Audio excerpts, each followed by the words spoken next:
সাহাবী এবার রাসূলের দরবারে গেলেন, রাসূলের হাত ধরে কান্না শুরু করে দিলেন। রাসূলের কাছে হাউমাউ করে কান্না শুরু করতেছেন। রাসূল বললেন, হে আমার সাহাবী, কি হয়েছে বলো। আল্লাহর নবীর সাহাবী ডাকতে বলেন, ইয়া রাসূলুল্লাহ, আমি এমন গুনাহ করে ফেলেছি যে গুনাহের কথা আমি আপনাকে বলতে পারবো না ইয়া রাসূলুল্লাহ, আমার গুনাহের কোনো মাফ হবে না। আল্লাহর নবী সাল্লাল্লাহু আলাইহি ওয়াসাল্লাম ডাকতে বলেন, সাহাবী, তোমার কি গুনাহ করেছো তুমি আমাকে যদি না বলো তাহলে আমি কেমনে বুঝবো। আল্লাহর নবী সাহাবী বললেন, ইয়া রাসূলুল্লাহ, আমি এমন গুনাহ করেছি যেই গুনাহের কথা আমি আপনাকে বলতে পারবো না। আল্লাহর নবী সাল্লাল্লাহু আলাইহি ওয়াসাল্লাম বললেন, তুমি যদি না বলো তাহলে আমি কেমনে তোমার গুনাহের কথা আমি তোমাকে কেমনে ফয়সালা শোনাবো। আল্লাহর নবী সাল্লাল্লাহু আলাইহি ওয়াসাল্লামের কথা যখন বললেন এই কথা, সাহাবী তখন তার গুনাহের বৃত্তান্ত শোনাইতে লাগলেন। ইয়া রাসূলুল্লাহ, আমি হলো মদিনার জমিনের মধ্যে একজন কাফেরচোরা। গতকাল একজন মদিনার মধ্যে সুদর্শন সুন্দরী সুশ্রী মহিলা ইন্তেকাল করছে। তার কবর খনন করেছি, তার কবরের মধ্যে প্রবেশ করেছি, তার শরীর থেকে কাপড় খুলেছি, তার সাথে অন্যায় ব্যভিচার করে ফেলেছি। গো ইয়া রাসূলুল্লাহ, আমার গুনাহের কোনো মাফ হবে কিনা আপনি আমাকে বলেন। আল্লাহর নবী সাল্লাল্লাহু আলাইহি ওয়াসাল্লাম ডাক দিয়ে বললেন, সাহাবী, সত্যিই তো তুমি মস্ত বড় গুনাহ করে ফেলেছো। এই কথা যখন সাহাবী শুনলেন, শোনার সঙ্গে সঙ্গে সাহাবী রাসূলের দরবার থেকে এক দৌড় দিয়ে পলায়ন করলেন। কারণ সাহাবী জানে আল্লাহর নবী হচ্ছে মুস্তাজাবুদ দাওয়া, আল্লাহর নবী হচ্ছে মুস্তাজাবুদ দাওয়া, যার দোয়া মুখ থেকে বের হতে দেরি হয় কিন্তু মহান রব দোয়া কবুল করতে দেরি হয় না। আল্লাহু আকবার। আল্লাহর নবীর মন থেকে, মুখ থেকে যদি, জবান থেকে যদি বের হয়ে যায় আমার বিপক্ষে যদি কোনো কথা আল্লাহর নবীর জবান থেকে বের হয়ে যায়, তাহলে কিয়ামতে আমার গুনাহের কোনো ক্ষমা হবে না। আল্লাহর নবী সাল্লাল্লাহু আলাইহি ওয়াসাল্লাম হচ্ছেন মুস্তাজাবুদ দাওয়া। এই জন্যই সাহাবী দৌড় দিয়ে পলায়ন করে মক্কার মধ্যে, মদিনার মধ্যে সবচাইতে উঁচু পাহাড়ের উপরে টিলায় চলে গেলেন। ওই সাহাবী ওই পাহাড়ের চূড়ায় উঠে আল্লাহর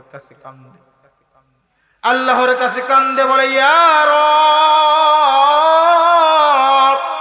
ওগো আল্লাহ, মদিনার মধ্যে সবচাইতে উঁচা পাহাড়ে আমি আসছি গো আল্লাহ।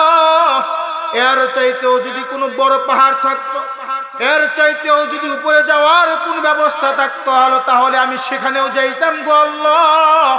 কিন্তু আমার গুনাহের কারণে, আমি তোমার থেকে মাপ নেওয়ার জন্য সেই চূড়ায় আমি উঠতাম গো আল্লাহ, কিন্তু আমার এর উপরে যাওয়ার কোনো ক্ষমতা নাই। ও গো আল্লাহ, আমার গুনাহ তুমি মাফ করে দাও। আল্লাহর কাছে যখন এরকম ভাবে কান্দে, একদিন যায়, 2 দিন যায়, 1 সপ্তাহ যায়, 2 সপ্তাহ যায়, 20 দিন যায়, 30 দিন যায়, 40 দিন যখন অতিক্রম হয়ে গিয়েছে, ওই সাহাবী সারা দিন 24 ঘন্টা শুধু কান্দে আর কান্দে, খানা নাই, পিনা নাই, কান্না করতে করতে চোখের পানি শেষ হয়ে গিয়েছে। এবার চোখের পানির জায়গায় রক্ত পড়া শুরু হয়ে গিয়েছে। এরকম ভাবে যখন 40টা দিন পার হয়ে গেছে, আল্লাহর নবী সাল্লাল্লাহু আলাইহি ওয়াসাল্লামের কাছে আল্লাহ রাব্বুল আলামিন জিবরাইল আমিনকে পাঠিয়ে দিয়েছে।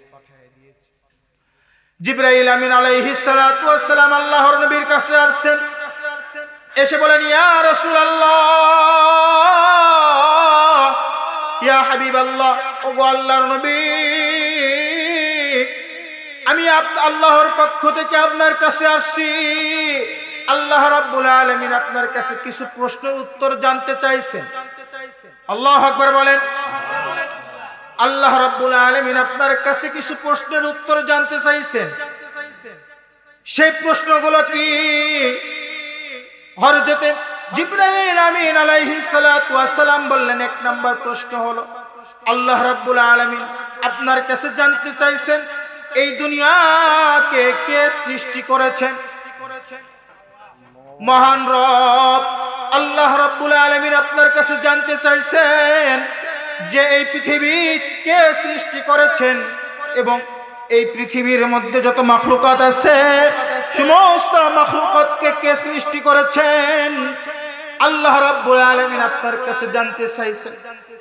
জিবরাইল আমিন আলাইহিস সালাতু ওয়াস সালাম কে ডাক দিয়ে নবী করিম সাল্লাল্লাহু আলাইহি ওয়াসাল্লাম বলেন, জিবরাইল এটা কি আর বলার কোনো দরকার আছে নি যে আমার রবই তো এই জমিন আসমানকে বানাইছেন। এবার জিবরাইল আমিন আলাইহিস সালাতু ওয়াস সালাম বলেন, দ্বিতীয় নাম্বার প্রশ্ন যে এই জমিন আসমানের মধ্যে যত মাখলুকাত আছে এই সমস্ত মাখলুকাতকে কে খাওয়ান? আল্লাহ রাসূল সাল্লাল্লাহু আলাইহি ওয়াসাল্লাম এবার উত্তর দিয়ে বলেন, ভাই জিবরাইল এই জমিন এবং আসমানের মধ্যে যত মাখলুকাত আল্লাহ রাব্বুল আলামিন সৃষ্টি করেছেন সমস্ত মাখলুকাতকে আমার আল্লাহ খাওয়ান। আমার আল্লাহ এই সমস্ত মাখলুকাতকে পালেন। আল্লাহর নবী সাল্লাল্লাহু আলাইহি ওয়াসাল্লামকে এবার জিবরাইল আমিন আলাইহিস সালাতু ওয়াস সালাম ডাক দিয়ে বলেন, ইয়া রাসূলুল্লাহ, ইয়া হাবিবাল্লাহ, ওগো আল্লাহর নবী আপনার কাছে আমার আল্লাহ জানতে চাইছেন যে এই জমিন আসমানের মধ্যে যত মাখলুকাত আছে এই সমস্ত মাখলুকাত যদি কোনো গুনাহ করেন maaf করেন কে? আল্লাহর নবী সাল্লাল্লাহু আলাইহি ওয়াসাল্লাম তখন ডাক দিয়ে বলতেছেন, ভাই জিবরাইল এই জমিন আসমানের মধ্যে যত মাখলুকাত আছে সমস্ত মাখলুকাতকে ক্ষমা করেন একমাত্র আল্লাহ। শুধু তাই নয়, আমি হাবিবকেও তো ক্ষমা করেন আমার আল্লাহ। এবার জিবরাইল আমিন আলাইহিস সালাতু ওয়াস সালাম ডাক দিয়ে বলতেছেন, নবী তাহলে আজ থেকে 40 দিন পূর্বে যে আপনার কাছে একজন সাহাবী আসছিল বড় আশা নিয়ে যে আপনার কাছে ক্ষমা প্রার্থনা করানোর জন্য, যে আপনি আল্লাহর কাছে দোয়া করবেন তার গুনাহ মাফি চাইবেন, আল্লাহ তার গুনাহটা মাফ করে দিবেন, তাহলে কেন আপনি ওই দিন বলেছিলেন ভাই তুমি সত্যিই তো বড় গুনাহ করে ফেলেছো? আল্লাহু আকবার বলেন।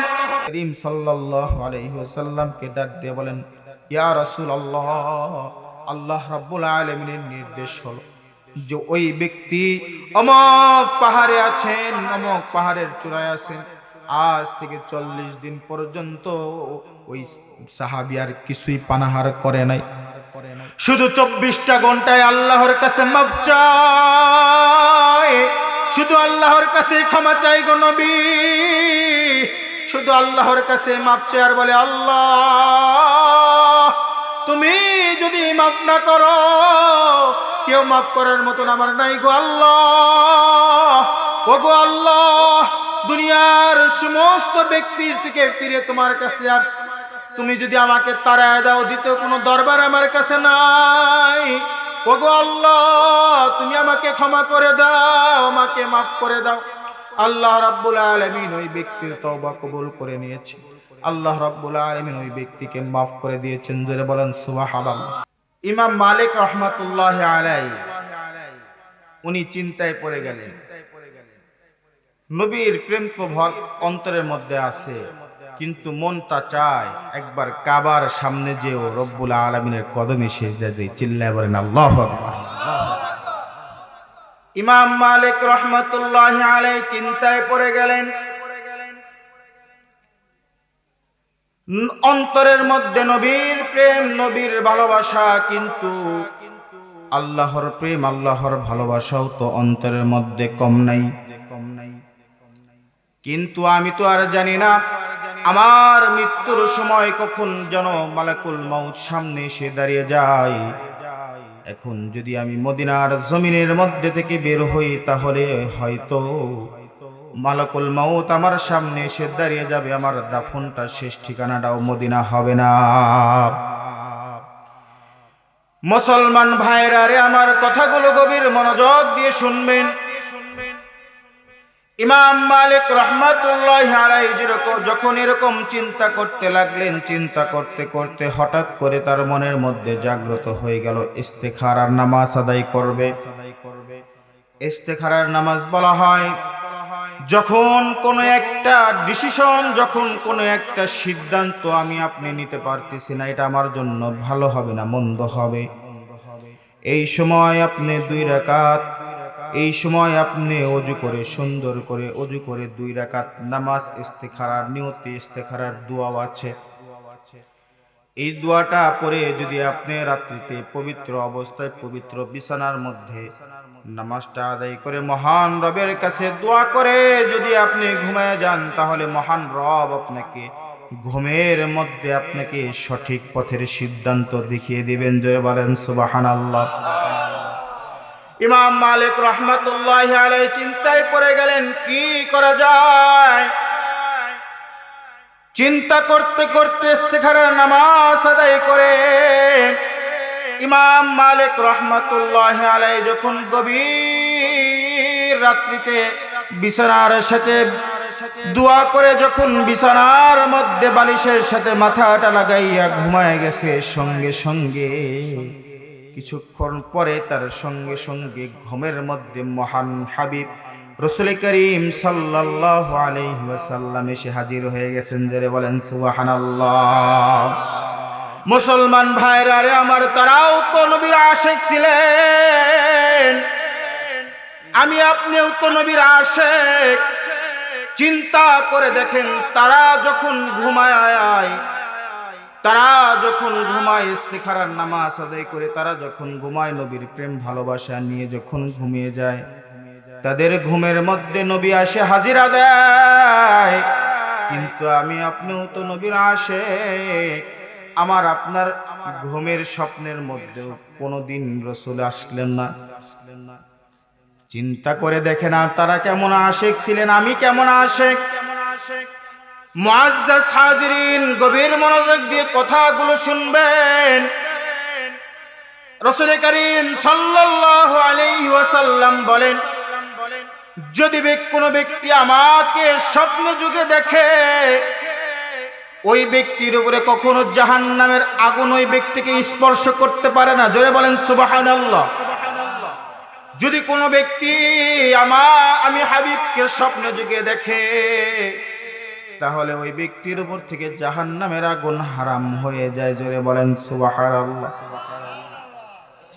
ইমাম মালিক রহমাতুল্লাহি আলাইহি যখন ঘুমের মধ্যে ঘুমায় গেলেন, রাসূল করিম সাল্লাল্লাহু আলাইহি ওয়াসাল্লাম ইমাম মালিকের স্বপ্নের মধ্যে চলে আসলেন।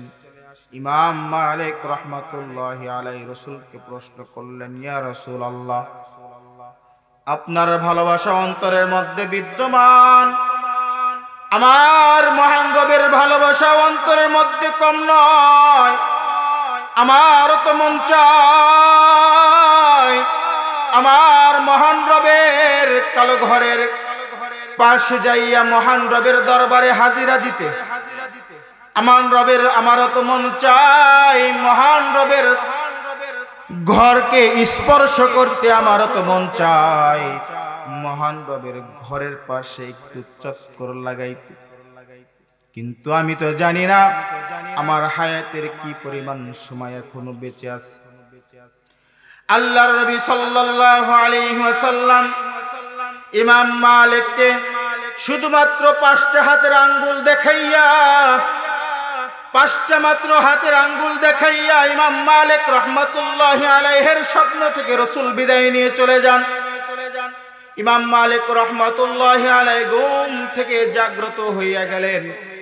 এখন তার পেরেশানিটা বেড়ে গেল, কারণ সে জানে না এখন তার রাসূল যে 5টা হাতের 5টা আঙ্গুল দেখে বলে গেলেন, এই 5টা আঙ্গুলের মানেটা কি? আমার হায়াতের কি 5 সেকেন্ড বাকি আছে, নাকি 5 মিনিট বাকি আছে, নাকি 5 ঘন্টা বাকি আছে, নাকি 5 দিন বাকি আছে, নাকি 5 সপ্তাহ বাকি আছে, নাকি 5 মাস বাকি আছে?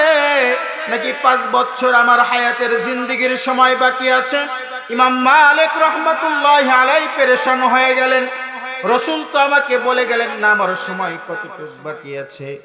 ইমাম মালিক রাহমাতুল্লাহি আলাইহি টেনশনের মধ্যে সারা রাত্রিটা পার করলেন। সকালবেলা যখন হয়ে গেল, খাদেমকে ডাক দিয়ে বললেন, খাদেম তুমি আর দেরি কইরো না,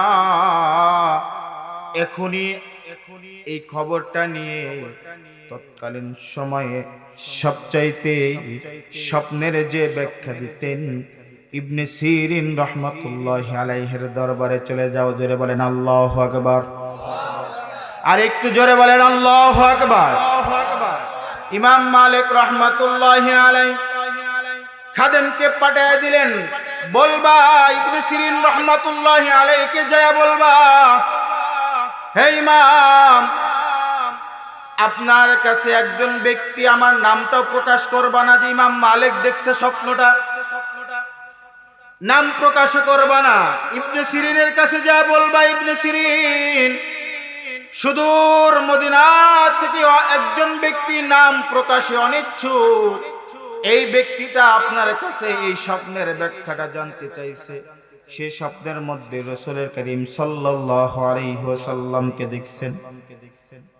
রাসূল করিম সাল্লাল্লাহু আলাইহি ওয়াসাল্লামকে দেখছেন এবং তার হায়াতের কতটুকু সময় বাকি আছে এটা যখন জিজ্ঞাসা করছেন, 5টা আঙ্গুল দেখে স্বপ্নের মধ্যে থেকে বিদায় নিয়ে চলে গেছে। ইবনে সিরিন রাহমাতুল্লাহি আলাইহি বলেন, খাদেম তার নাম না বললে আমি এই ব্যাখ্যা দিতে পারবো না। খাদেম বলে, নাম প্রকাশ করা যাবে না, এটা আমার মালিকের ওয়ার্ডার, তার নাম প্রকাশ করা যাবে না।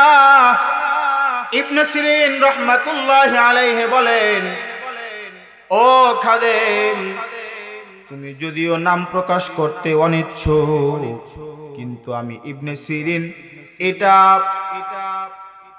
বলতে পারি, আমি এটা কনফার্ম ভিত্তির সাথে বলতে পারি, দৃঢ়তার সাথে বলতে পারি, এই স্বপ্নটা মদিনার ইমাম মালিক রাহমাতুল্লাহি আলাইহি ব্যতীত অন্য কেউ দেখতে পারে না। চিল্লায় বলেন সুবহানাল্লাহ।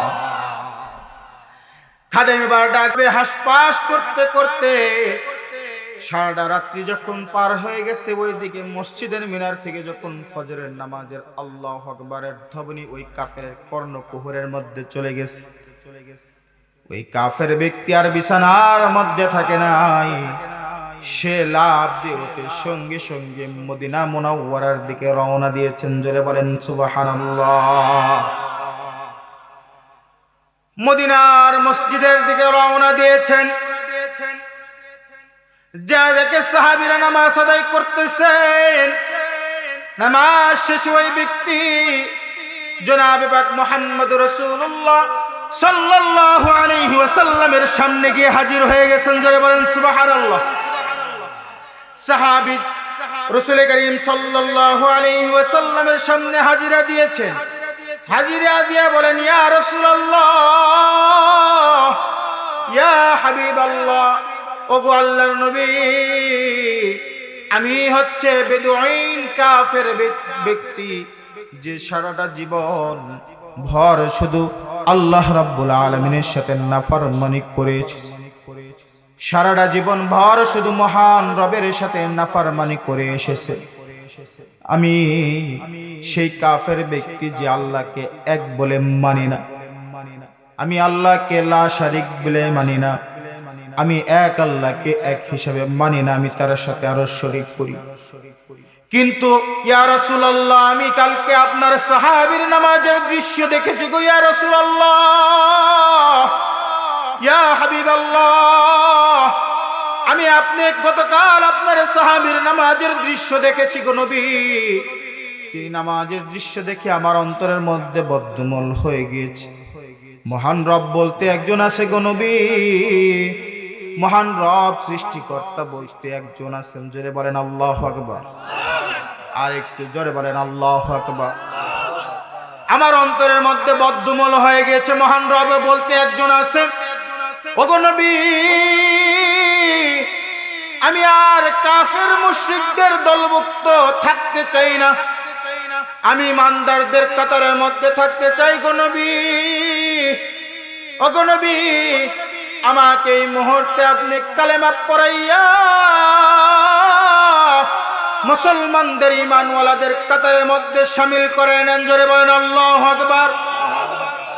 আল্লাহর নবী সাল্লাল্লাহু আলাইহি ওয়াসাল্লাম সঙ্গে সঙ্গে ওই কাফের ব্যক্তির হাতটা হাতের মধ্যে লইয়া কালেমা পড়াইয়া মুসলমান বানায় নিয়েছেন। জোরে বলেন সুবহানাল্লাহ। মুআজ্জাজ মুহতারাম হাজিরিন, বলতেছিলাম সাহাবীদের নামাজের দৃশ্য দেখে কাফেররা মুসলমান হয়, কিন্তু আমার আপনার নামাজের দৃশ্য এমন যে জুমার দিন যদি মসজিদে একত্রিত হয় তাহলে আমার আপনার নামাজ দেখে মুসল্লি বাড়বে তো দূরের কথা, মসজিদে মুসল্লি যাইতে চায় না। কথা বলেন ঠিক না বেঠিক? আর একটু জোরে বলেন ঠিক না বেঠিক? তাহলে আমরা যদি সাহাবীদের অনুসরণ করতে থাকি, সাহাবীদের যদি অনুসরণ করি, নবীর ইশক যদি অন্তরের মধ্যে রাখি, তাহলে অবশ্যই নবী যেই নামাজটা শিক্ষা দিয়েছেন সেই নামাজ পড়া দরকার আছে না নাই? আছে না নাই? নামাজের মধ্যে এক নাম্বার গুণ রব্বুল আলামিন কোরআনুল কারীমের মধ্যে বলেন আল্লাযীনা হুম ফি সালাতিহিম খাশিউন। মুমিন ঈমানদার বান্দা বান্দীদের এক নাম্বার গুণ হবে, সেটা হলো তারা নামাজ আদায় করবে অন্তরের মধ্যে ভয় রেখে, বাহ্যিক অঙ্গ প্রত্যঙ্গগুলোকে স্থির রেখে, নামাজের মধ্যে একদম ধ্যান খেয়াল রেখে নামাজ আদায় করবে। কথা বলেন ঠিক না বেঠিক? মুসলমান ভাইরা রে আমার, ওটা হচ্ছে এক নাম্বার গুণ। নামাজ যখন পড়ব তখন মনের মধ্যে এটা চিন্তা রাখতে হবে যে রব আমাকে দেখতেছে, রব আমাকে দেখতেছে, আমার রব আমাকে দেখেন। মনের মধ্যে এটা চিন্তা করব আমি রবকে দেখতেছি, কিন্তু দুনিয়ার চর্ম চোখ দিয়ে তো মহান রবকে দেখা সম্ভব না। তখন চিন্তা করতে হবে আমি আমার রবকে না দেখতে পারলে কি হবে, কিন্তু আমার রব আমাকে দেখেন। বলেন সুবহানাল্লাহ। আপনি যখন রাত্রিতে বিছানার মধ্যে দরজা জানলা আটকাইয়া একটা ঘরের মধ্যে শীতের কনকনা শীতের মধ্যে যখন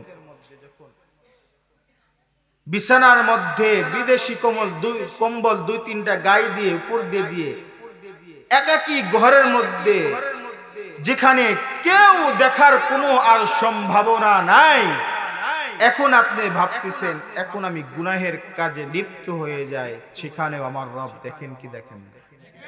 জোরে বলেন দেখেন। মহান রব আমাকে দেখেন। মুআজ্জাজ মুহতারাম হাজিরিন, রব্বুল আলামিন সর্বক্ষেত্রে আমাকে দেখেন। দেখেন কি দেখেন না? দুনিয়ার মানুষের চোখ ফাঁকি দিলে ফাঁকি দেওয়া সম্ভব, কিন্তু মহান রবের চোখ ফাঁকি দেওয়া সম্ভব না। যেখানে যায় না কেন, পানির নিচে গেলেও আমার রব আমাকে দেখেন। দেখেন কি দেখেন? সেখানে গিয়েও যদি কোনো গুনাহের কাজে লিপ্ত হই, সেখানেও আমার রব আমাকে দেখেন।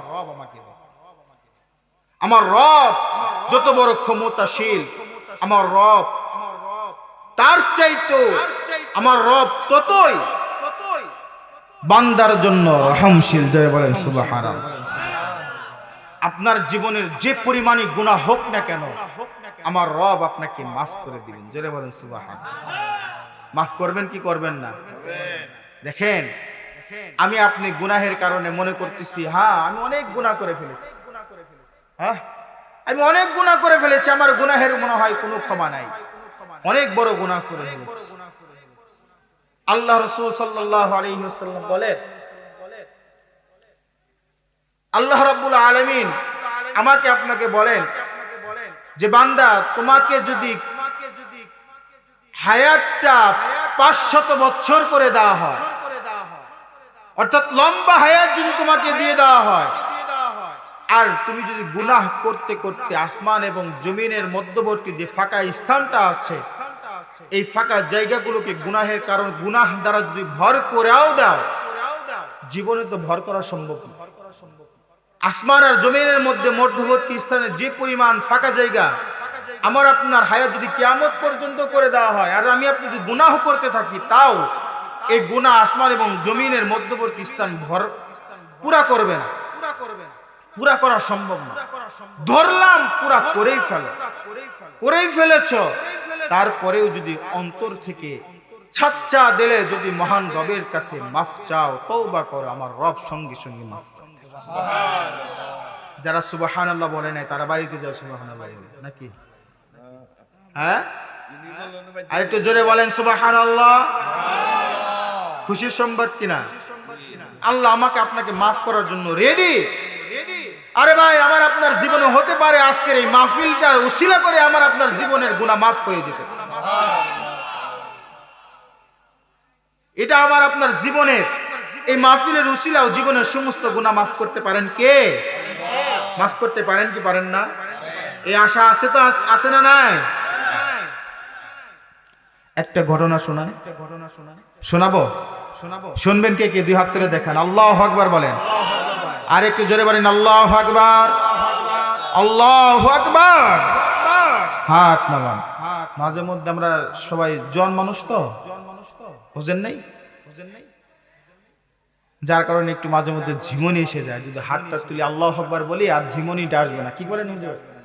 হ্যাঁ, ঠিক আছে নি, ঝিমুনিটা আসবে না, সেজন্য আল্লাহু আকবার বলি।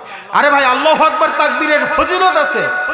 আপনি যদি আল্লাহু আকবার বলেন, আপনার আল্লাহু আকবারের তাকবীরের ধ্বনি যত দূর পর্যন্ত যাবে, ওই এরিয়ার মধ্যে শয়তান আসতে পারবে না। জোরে বলেন আল্লাহু আকবার।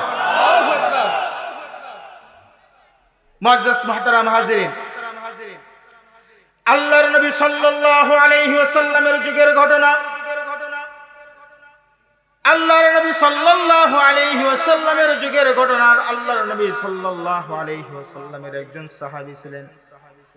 ওই সাহাবী জীবনে চলার জন্য জীবিকা নির্বাহ করত কাফন চুরি করে। কাফন চেনেন তো? হ্যাঁ, মৃত্যু ব্যক্তি মাইয়াতকে যে কাপড়গুলো 3 টুকরা 5 টুকরা কাপড় দিয়ে প্যাকেট করে যে 3.5 হাত ঘরের মধ্যে রেখে আসা হয়, এই কাপড়ের নাম কাফন।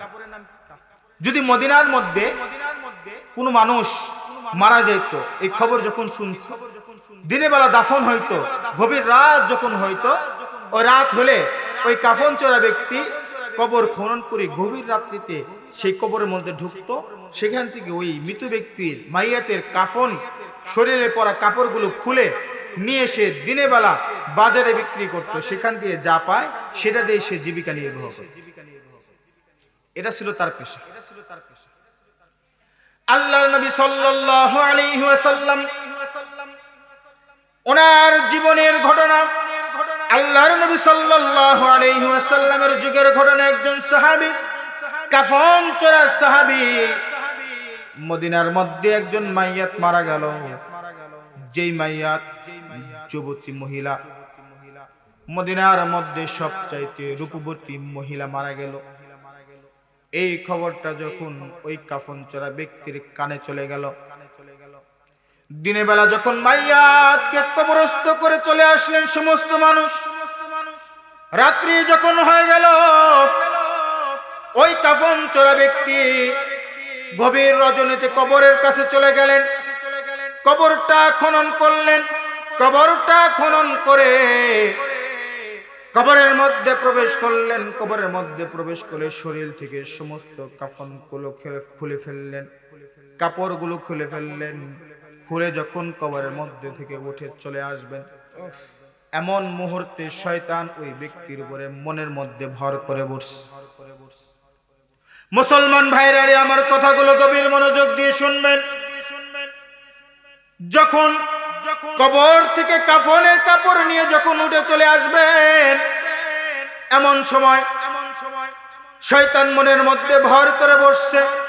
শয়তান ওয়াসওয়াসা দিতেছে আর বলতেছে, হে যুবক, তুমি যেই কবরের মধ্যে নামছো, এই কবরের মধ্যে মদিনার সবচাইতে রূপবতী যুবতী মহিলাকে দাফন করা হয়েছে।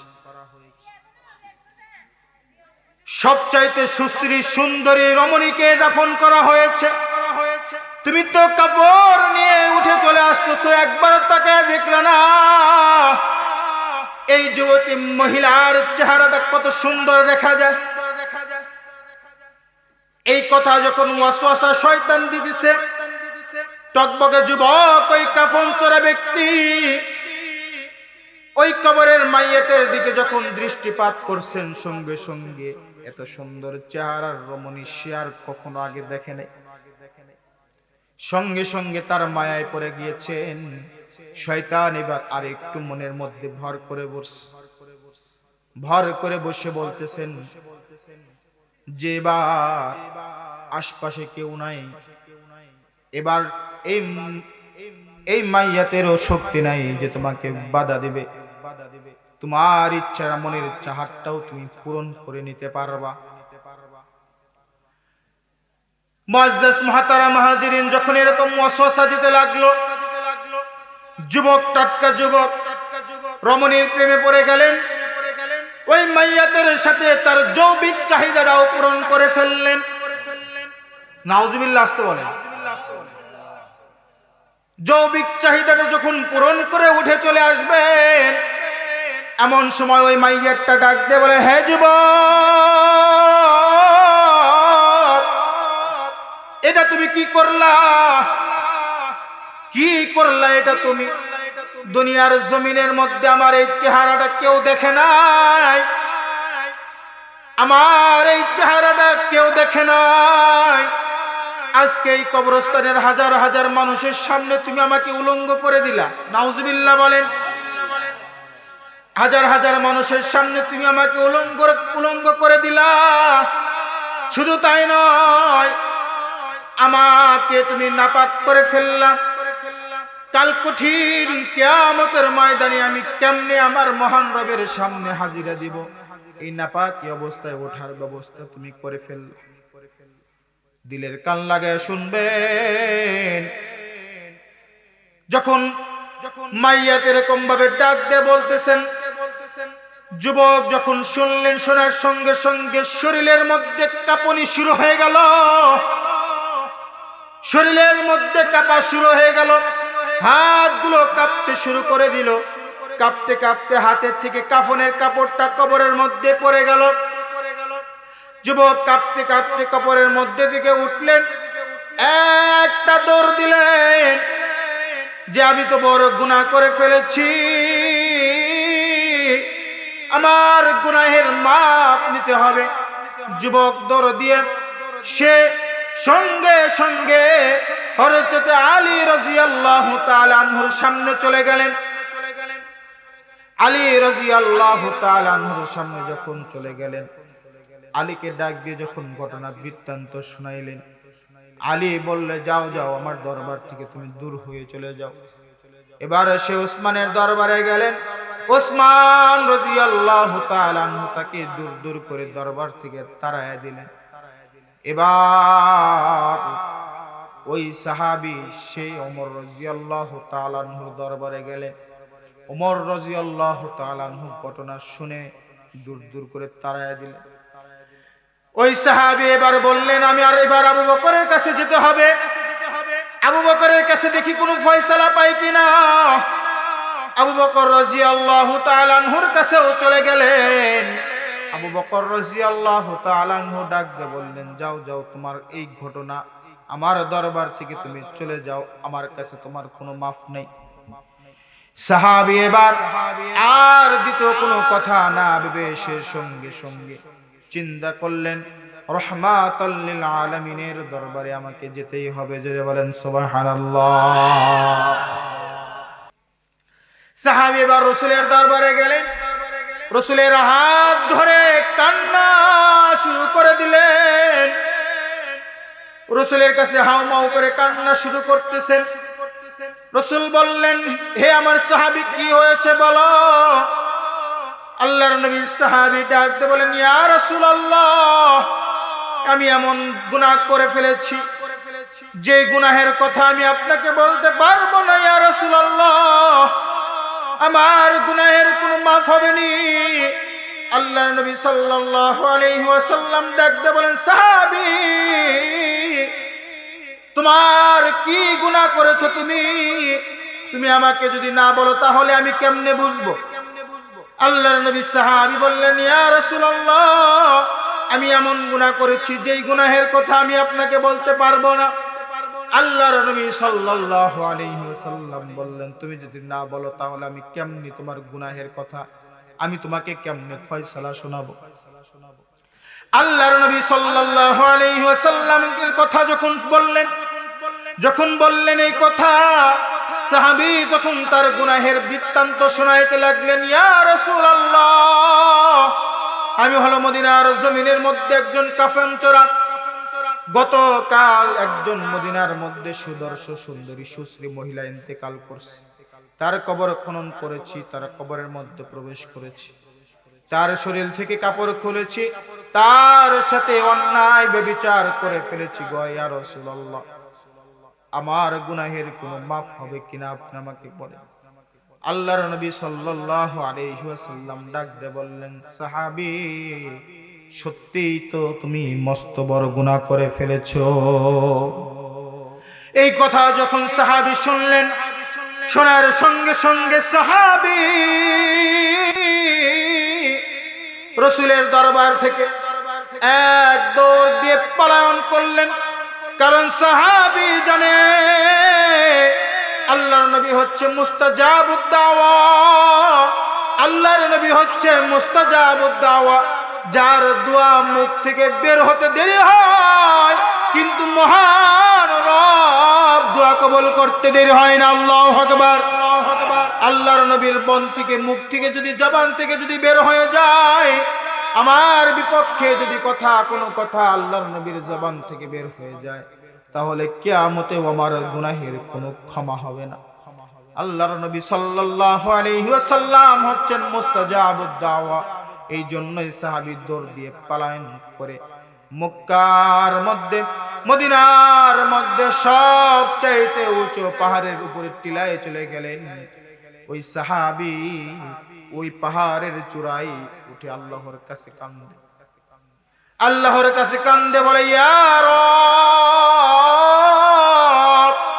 ওগো আল্লাহ, মদিনার মধ্যে সবচাইতে উঁচা পাহাড়ে আমি আসছি গো আল্লাহ।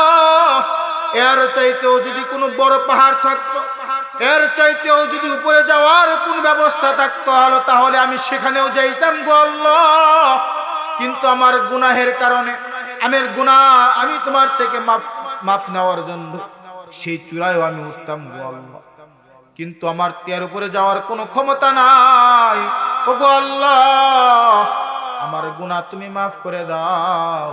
আল্লাহর কাছে যখন এরকম ভাবে কান্দে, একদিন যায়, 2 দিন যায়, 1 সপ্তাহ যায়, 2 সপ্তাহ যায়, 20 দিন যায়, 30 দিন যায়, 40 দিন যখন অতিক্রম হয়ে গিয়েছে, ওই সাহাবী সারা দিন 24 ঘন্টা শুধু কান্দে আর কান্দে, খানা নাই, পিনা নাই, কান্না করতে করতে চোখের পানি শেষ হয়ে গিয়েছে। এবার চোখের পানির জায়গায় রক্ত পড়া শুরু হয়ে গিয়েছে। এরকম ভাবে যখন 40টা দিন পার হয়ে গেছে, আল্লাহর নবী সাল্লাল্লাহু আলাইহি ওয়াসাল্লামের কাছে আল্লাহ রাব্বুল আলামিন জিবরাইল আমিনকে পাঠিয়ে দিয়েছে। জিবরাইল আমিন আলাইহিস সালাতু ওয়াস সালাম আল্লাহর নবীর কাছে আসেন, এসে বলেন, ইয়া রাসূলুল্লাহ, ইয়া হাবিবাল্লাহ, ওগো আল্লাহর নবী, আমি আল্লাহর পক্ষ থেকে আপনার কাছে আসছি। আল্লাহ রাব্বুল আলামিন আপনার কাছে কিছু প্রশ্নের উত্তর জানতে চাইছেন। আল্লাহু আকবার বলেন।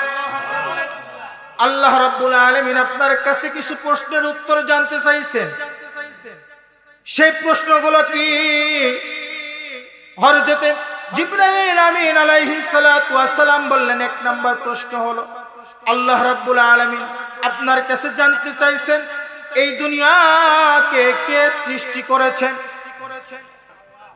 মহান রব আল্লাহ রাব্বুল আলামিন আপনার কাছে জানতে চাইছেন যে এই পৃথিবী কে সৃষ্টি করেছেন এবং এই পৃথিবীর মধ্যে যত মাখলুকাত আছে সমস্ত মাখলুকাতকে কে সৃষ্টি করেছেন?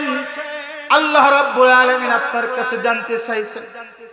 জিবরাইল আমিন আলাইহিস সালাতু ওয়াস সালাম কে ডাক দিয়ে নবী করিম সাল্লাল্লাহু আলাইহি ওয়াসাল্লাম বলেন, জিবরাইল এটা কি আর বলার কোনো দরকার আসেনি যে আমার রবই তো এই জমিন আসমানকে বানাইছেন। শুধু জমিন আসমানকে বানাই নাই, এই জমিন আসমানের মধ্যে যত মাখলুকাত আছে সমস্ত মাখলুকাতকেও বানাইছে। শুধু তাই নয়, আমি হাবিব মুহাম্মদ রাসূলুল্লাহ সাল্লাল্লাহু আলাইহি ওয়াসাল্লামকেও আমার আল্লাহ বানাইছেন। সুবহানাল্লাহ। এবার জিবরাইল আমিন আলাইহিস সালাতু ওয়াস সালাম বলেন, দ্বিতীয় নাম্বার প্রশ্ন, যে এই জমিন আসমানের মধ্যে যত মাখলুকাত আছে এই সমস্ত মাখলুকাতকে কে খাওয়ান? আল্লাহ রাসূল সাল্লাল্লাহু আলাইহি ওয়াসাল্লাম এবার উত্তর দিয়ে বলেন, ভাই জিবরাইল, এই জমিন এবং আসমানের মধ্যে যত মাখলুকাত আল্লাহ রাব্বুল আলামিন সৃষ্টি করেছেন সমস্ত মাখলুকাতকে আমার আল্লাহ খাওয়ান। আমার আল্লাহ এই সমস্ত মাখলুকাতকে পালেন। আল্লাহর নবী সাল্লাল্লাহু আলাইহি ওয়াসাল্লামকে এবার জিবরাইল আমিন আলাইহিস সালাতু ওয়াস সালাম ডাক দিয়ে বলেন, ইয়া রাসূলুল্লাহ,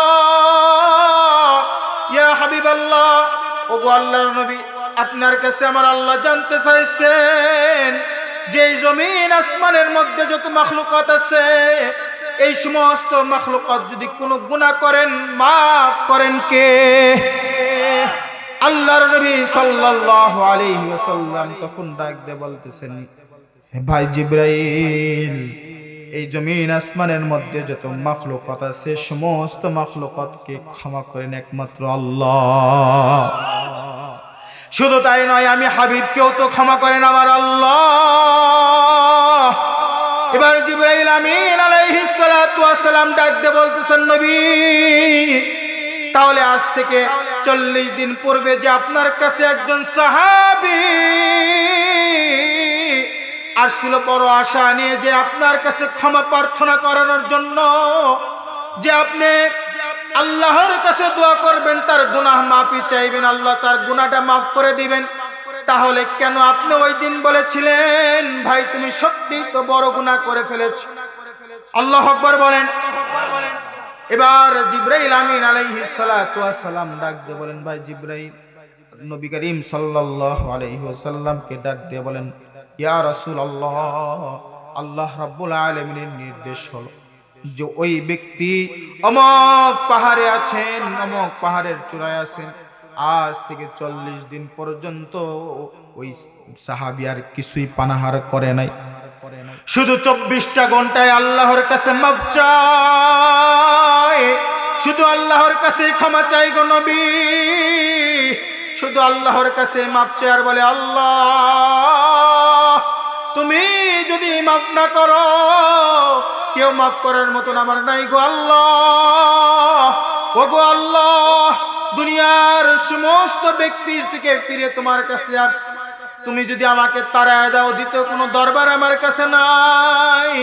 ও গো আল্লাহ, তুমি আমাকে ক্ষমা করে দাও, আমাকে মাফ করে দাও। আল্লাহ রাব্বুল আলামিন ওই ব্যক্তির তওবা কবুল করে নিয়েছে, আল্লাহ রাব্বুল আলামিন ওই ব্যক্তিকে মাফ করে দিয়েছেন। জোরে বলেন সুবহানাল্লাহ, জবানটা নাড়ায় বলেন সুবহানাল্লাহ।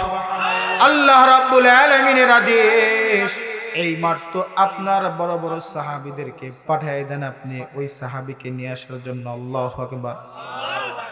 সমস্ত বড় বড় সাহাবীরা ওই সাহাবীকে নিয়ে আসার জন্য গিয়েছেন, সাহাবীকে নিয়ে আসছেন। বন্ধুরে আমার, গুনাহের কারণে আমি আপনি হয়তো চিন্তায় পড়ে গিয়েছি, আমি অনেক বড় গুনাহ করে ফেলেছি, আল্লাহ আমাকে মাফ করবে না। আসলে না না না, আল্লাহ আমাকে আপনাকে মাফ করার জন্য সদা সর্বদাই দরজা খুলে আমাকে আপনাকে ডাকে। আল্লাহ রাব্বুল আলামিন বলেন, ইরজিই ইলা রাব্বিকি রাদিয়াতাম মারদিয়াহ। রব্বুল আলামিন আমাকে আপনাকে ডাকতেছে, বান্দা তুমি আমার কাছে ফিরে আসো, এমন অবস্থায় যে আমি তোমার উপরে শান্ত থাকি, এমন অবস্থায় যে আমি তোমার উপরে রাজি থাকি, এমন অবস্থায় তুমি আমার কাছে ফিরে আসো। দুনিয়ার মুহে পড়ে আমার আপনার জীবনের গুনাহ তো আর কম হয় নাই, আমার আপনার 70 বছর 72 বছরের জিন্দগি হিসাব করে দেখেন, সারাটা জীবন শুধু গুনাহের দ্বারাই ভরপুর হয়ে গিয়েছে। গুনাহের দিকে তাকাইলে জাহান্নাম ছাড়া কোনো উপায় আমার আপনার নাই। গুনাহের দিকে তাকাইলে জাহান্নাম ছাড়া উপায় নেই। কিন্তু মহান রবের দিকে তাকান, মহান রবের কাছে বলেন আল্লাহ, দিলটা খুলে ডাক দেন না আল্লাহ, আরেকবার ডাক দেন না আল্লাহ। মন বলে আল্লাহ আমাদেরকে আজকে মাফ করেই দিবে। ভাই আল্লাহর কাছে যদি মাফ চান আল্লাহ মাফ করে দেন। ভাই আমার আরেকটা ঘটনা আপনাদেরকে শোনায় দিই, কষ্ট লাগতেছে নি আপনাদের? আরেকটু চলবে? আপনাদের কষ্ট হচ্ছে? একটা ঘটনা আপনাদেরকে শোনায় দিই। মূসা পয়গম্বর আলাইহিস সালাতু ওয়াস সালামের সময়ের ঘটনা। আল্লাহর নবী পয়গম্বর মূসা আলাইহিস সালাতু ওয়াস সালাম ইস্তেখারার নামাজ আদায় করতেছেন। ইস্তেখারার নামাজ বলা হয় ওই বৃষ্টি। কিছুদিন আগেও তো আমাদের গত বছরের কাহিনী, আমাদের কিন্তু কোনো বৃষ্টি আসছিল না। অনেক জায়গায় বৃষ্টির জন্য ইস্তেখারার নামাজ পড়া হয়েছে না হয় নাই? ইস্তেস্কার নামাজ পড়া হয়েছে না হয় নাই? এই নামাজ মূসা আলাইহিস সালাতু ওয়াস সালামের সময় এক সময় এরকম খরান হলো, কোনো বৃষ্টিপাত হয় না, যার কারণে ফসলটা জমি ফেটে চৌচির হয়ে গেছে, শুকনা হয়ে গেছে। আসমানের বৃষ্টি যদি না পড়ে তাহলে কিন্তু ফসল ভালো হয় না। কথা বলেন ঠিক না বেঠিক? আসমানের বৃষ্টিও আমার আপনার জন্য রহমত বরকত, যেটা বলেন সুবহানাল্লাহ। আল্লাহ রাব্বুল আলামিনের সৃষ্টিকুলের কোন সৃষ্টি আমার আপনার ক্ষতির জন্য নয়, সব কিছু আমার আপনার ইবাদত করে, আমার আপনার ইবাদত করে সমস্ত মাখলুকাত। আর আল্লাহ রাব্বুল আলামিন বলে বান্দা আমি তোমাকে বানাইলাম আমার ইবাদত করার জন্য। জোরে বলেন সুবহানাল্লাহ। সমস্ত সৃষ্টি বানাইলাম তুমি বান্দার খেদমতের জন্য, তুমি বান্দার ইবাদতের জন্য। আর তুমি বান্দাকে আমি স্বয়ং বানাইলাম আমার ইবাদত করার জন্য। সুবহানাল্লাহ। পয়গম্বর মূসা আলাইহিস সালাতু ওয়াস সালাম ইস্তেসকার নামাজ আদায় করলেন। ইস্তেসকার নামাজ আদায় করে পয়গম্বর মূসা আলাইহিস সালাতু ওয়াস সালাম আল্লাহর কাছে সম্মিলিত সমস্ত মানুষদেরকে লইয়া আসমানের দিকে হাত বাড়াইছেন। হাত বাড়ায় বলতেছেন আল্লাহ, ওগো মালিক, আর বৃষ্টি নাই, জমিন ফেটে চৌচির হয়ে গিয়েছে, জমিনে ফসল হয় না, ও আল্লাহ তুমি বৃষ্টি দাও। আল্লাহ রাব্বুল আলামিন পয়গম্বর মূসাকে সঙ্গে সঙ্গে ওহী পাঠাইলেন। পয়গম্বর মূসা, এই মজমার মধ্যে এমন একজন গুনাহগার ব্যক্তি আছে, যে ব্যক্তির কারণে জমিনে আমি বৃষ্টি বর্ষণ বন্ধ করে দিয়েছি।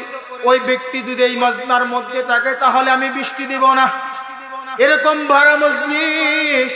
এবার পয়গম্বর মূসা আলাইহিস সালাতু ওয়াস সালাম মেহরাবের উপরে দাঁড়াইয়া ঘোষণা করে দিলেন, কি এমন ব্যক্তি আছো যার কারণে মহান রব জমিনের মধ্যে বৃষ্টি দিতেছে না? এই মজমার মধ্যে আসো, তুমি যদি এই মজমার থেকে বের হয়ে না যাও তাহলে মহান রব বৃষ্টি দিবে না। তুমি এই মজমার থেকে বের হয়ে যাও, আমাদেরকে মহান রবের বরকতময় বৃষ্টি বক্ষণ করার তৌফিক দাও।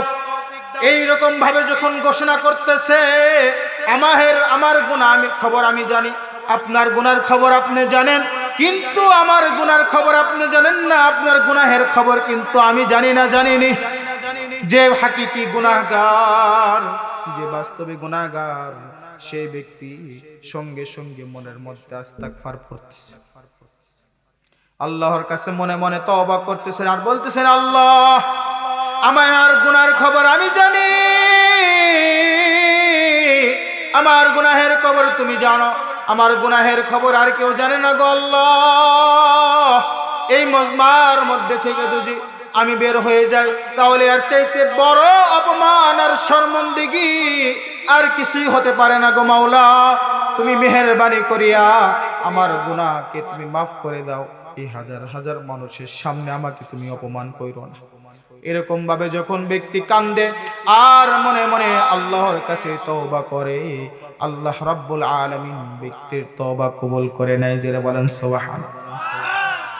পয়গম্বর মুসা ওইদিকে মেম্বারের থেকে বলতেছেন, কে আছে এমন গুনাহগার যার গুনাহের কারণে মহান রবের এই বৃষ্টি থেকে আমরা মাহরুম হয়ে আছি। এখন তুমি তাড়াতাড়ি বের হয়ে যাও, না হইলে আমাদের মহান রব আমাদের বৃষ্টি দিবে না। এরকম ভাবে যখন বলতেছেন, সঙ্গে সঙ্গে দেখেন আকাশের মধ্যে কালো মেঘ জমা হয়ে গেছেন। সুবহানাল্লাহ। কালো মেঘ কিসের নিদর্শন? বৃষ্টি বর্ষণের নিদর্শন, নাকি বলেন? বৃষ্টি বর্ষণের নিদর্শন। পয়গম্বর মুসা এরকম ভাবে যখন তাকায় দেখে আসমানের দিকে, আসমানের মধ্যে কালো মেঘ জমা হয়ে গেছে। শুধু জমা হয় নাই, পয়গম্বর মুসা মেম্বারের উপরে দাঁড়ানো, এমন অবস্থায় বৃষ্টির সাইলাব বর্ষণ হওয়া শুরু হয়ে গেছে। আর একটু জোরে বলেন না সুবহানাল্লাহ। পয়গম্বর মুসা এবার আল্লাহকে ডাক দিয়ে বলে, আল্লাহ, ওগো আল্লাহ, তুমি আমাকে মানুষের সামনে ঝুটা বানায় দিলা, মিথ্যা বানায় দিলা। তুমি বললা পয়গম্বর, তুমি বললা তুমি বৃষ্টি দিবা না। এখন পর্যন্ত এই মজমার মধ্যে থেকে কেউ ওঠে নাই, কেউ এখন পর্যন্ত এই মজমার মধ্যে থেকে বিদায় হয় নাই গো আল্লাহ। এখন পর্যন্ত কেউ এই মজমার থেকে বের হয় নাই, এখন পর্যন্ত কেউ মজমাটাকে ত্যাগ করে নাই। কিন্তু তুমি তো বৃষ্টি দিলা, বৃষ্টি দিয়া তুমি তো আমাদেরকে ভিজায় দিলা। এত মানুষের সামনে তুমি আমাকে অপমান করে দিলা, আমাকে তুমি ঝুটা মিথ্যুক প্রমাণ করে দিলা। আল্লাহ রাব্বুল আলামিন বলেন, পয়গম্বর মুসা, আমি যা জানি তুমি কিন্তু তা জানো না। আমি যা জানি তুমি কিন্তু তা জানো না। আমি যা জানি তুমি তা জানো না। তুমি যখন ঘোষণা করতেছিলে কে আছে এমন নাফরমান, এই মজমাটাকে তুমি ত্যাগ করে দাও, না হলে মহান রব কিন্তু আসমান থেকে বৃষ্টি দিবে না। কিন্তু তুমি যখন এরকম ভাবে ঘোষণা করতেছিলা, সঙ্গে সঙ্গে ওই গুনাহগার ব্যক্তি মনে মনে আমার কাছে তওবা করছে। কি করছে? আমার কাছে মনে মনে তওবা করছে, আমার কাছে মনে মনে মাপ চাইছে, আর বলছে, আল্লাহ, তুমি আমাকে এই হাজার হাজার মানুষের সামনে অপমান কইরো না। এই হাজার হাজার মানুষের সামনে আমাকে তুমি অপমান কইরো না, লজ্জিত কইরো না। আমার গুনাহের খবর তুমি জানো আর আমি জানি, আমাকে তুমি মাফ করে দাও। আমি মহান রবের দরবারে আমি মহান রবের রহমতি দরিয়ার মধ্যে জোশ মেরে দিছে। আমার রহমতি দরিয়ার মধ্যে যখন জোশ মারছে, আমি মহান রব আর থাকতে পারি নাই। আমি মহান রব ওই বান্দাকে সঙ্গে সঙ্গে মাফ করে দিছি। আল্লাহু আকবার। মুআজ্জাজ মুহতারাম হাজিরিন, সেই জন্যই তো বলতেছিলাম, গুনাহ যতই বেশি করি না কেন, যদি মহান রবের কাছে দিল থেকে তওবা করতে পারি, মহান রব আমাকে আপনাকে মাফ করবে না? করবে না? জোরে বলেন, করবে না? করবেন? অবশ্যই করবে, যদি তওবা আমি আপনি তওবা করার মতন করতে পারি। কথা বলেন ঠিক না বেঠিক? মুআজ্জাজ মুহতারাম হাজিরিন, যাই আলোচনা করলাম, যতটুকু আলোচনা করলাম, চেষ্টা করছি নিজের থেকে সম্পূর্ণ বুঝিয়ে বলার জন্য। আপনারা বুঝছেন তো? মুআজ্জাজ মুহতারাম হাজিরিন, যাই বললাম, আল্লাহ রাব্বুল আলামিন সর্বপ্রথম আমাকে, তারপরে আপনাদেরকে আমলের তৌফিক দিক, বলেন আমিন। আমার আলোচ্য বিষয় ছিল মুমিন বান্দার গুণাবলী নিয়ে। সেখানে আমি বলেছি এক নম্বর গুণ বলেছি যে মুমিন বান্দারা সফল কাম হয়ে যাবে যদি ওই মুমিন বান্দা নামাজ আদায় করে খুশু খুজুর সাথে, ভয় ভীতি অন্তরের মধ্যে রেখে। আল্লাহ রাব্বুল আলামিন আমাকে আপনাকে এই গুণটা আমলের করার মতন তৌফিক দান করে, বলেন আমিন।